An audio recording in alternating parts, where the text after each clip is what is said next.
Okay, so the first pile, the fan, first of all, so beautiful. Fans indicate movement, motion, beauty, right? You have balance and reflect. Coupled with the Six of Wands, which I feel is a very victorious and forward-moving card. Also coupled with the Fox, right? So I feel like if you pick this pile, you are in a state of deep reflection right now, right? Like you are pondering some things in your life. You're probably wondering which direction you're supposed to be going in. The Fox card speaks to the ancestors. It speaks to ancestral healing. It speaks to, understanding that there are things that need to change, but you can't really change everything on your own. You have to lean on the guidance of the ancestors. You got to lean on Egun to help you get to this point. And they're supporting you, right? You are very much supported in whatever direction you want to take. That's as long as it's about forward motion and it's about bringing more balance, stability into your life. The Fox also represents stability, right? So if you have been trying to figure out, okay, what to do, go towards the things that, okay, y'all doing too much. Go towards the things that are stabilizing. Go towards the things that are energizing. Go towards the things that give you more. I don't even know if that's the right way for me to phrase it, but I'm just going to phrase it the way I can.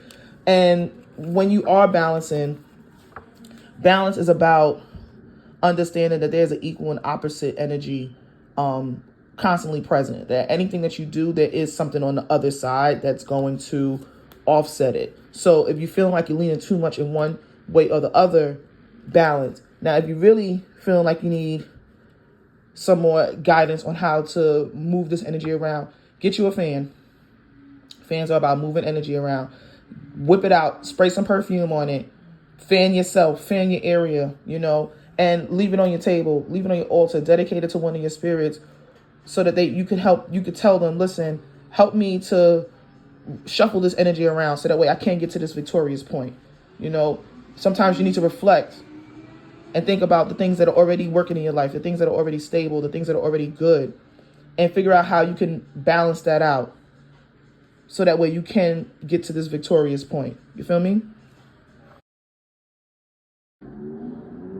If you pick pile 2, okay, you have going back to the future, the Crown,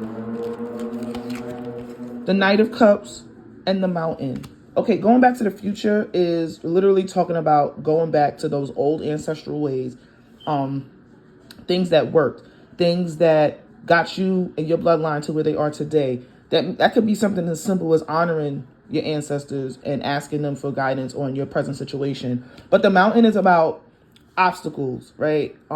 It's about realizing that some of the methods that you have don't work anymore, and that's okay, right? Like, it's okay if things are not working. That all that means is that there's an opportunity for you to learn and craft new ways, right?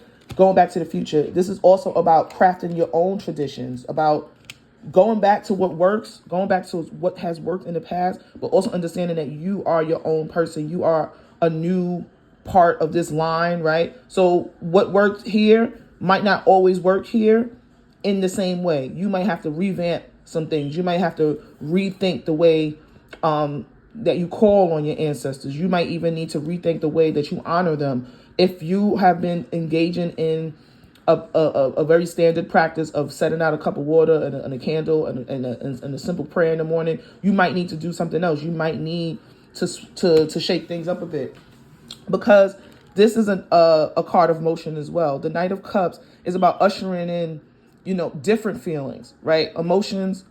The cups represent emotions, but it's also about ushering in new feelings, refreshing that cup, refreshing that energy, seeing things from a new perspective, right? So that way you can tackle some of these old problems from a new perspective. But you have to open up your heart for that.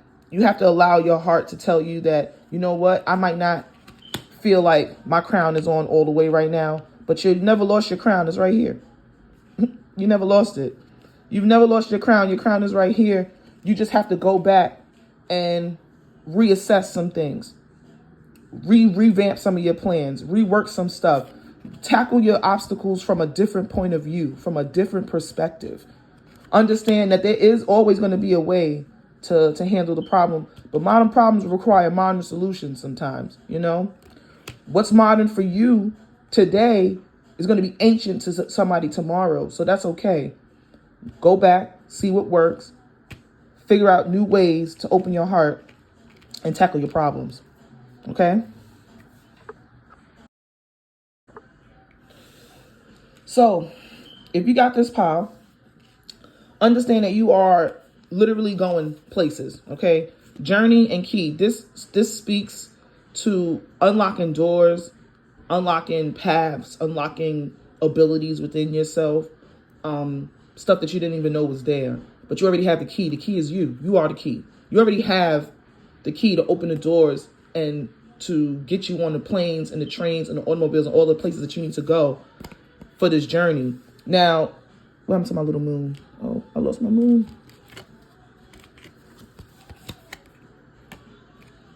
This can be a journey of the mind. It doesn't have to be a physical travel, but you will be going places because the Ace of Swords is about new ways of thinking, new ways of communicating, new ways of interpreting information, new ways of expression, okay? As you realize that you are the key to all of this shit, this is part of the reward that you'll get. You see, there's going to be growth mentally, physically, emotionally, spiritually. There's going to be growth, but it's all going to be about the way you talk to yourself and the messages that you're ingesting about yourself, about what you can and can't do, about the keys that you already have and whether or not they open doors that you don't even realize that they could open because you have not seen that yet, right? There's still so many things about yourself that you don't know, and that's okay. It's a journey. It's a journey. It's not about the final destination. It's about how you feel about yourself on the road while you're getting there. It's about how you acclimate to the different changes and the different characters that you meet along the way. It's about how you respond to meeting different parts of yourself. Different parts of yourself. The same way how the moon goes through so many different changes in its own lunar cycle. That's cool. It's on a journey. It's on a continuous journey though. Like the moon's going to be new, then it's going to be quarter, then it's going to be full, then right? It's going to do that. The same way that you are going to come into a different way of thinking about yourself, talking to yourself, thinking about the way that you engage with spirit, thinking about the way that you engage with life in general. It's all part of this journey. It's all part of this journey. All right, traveler, enjoy yourself.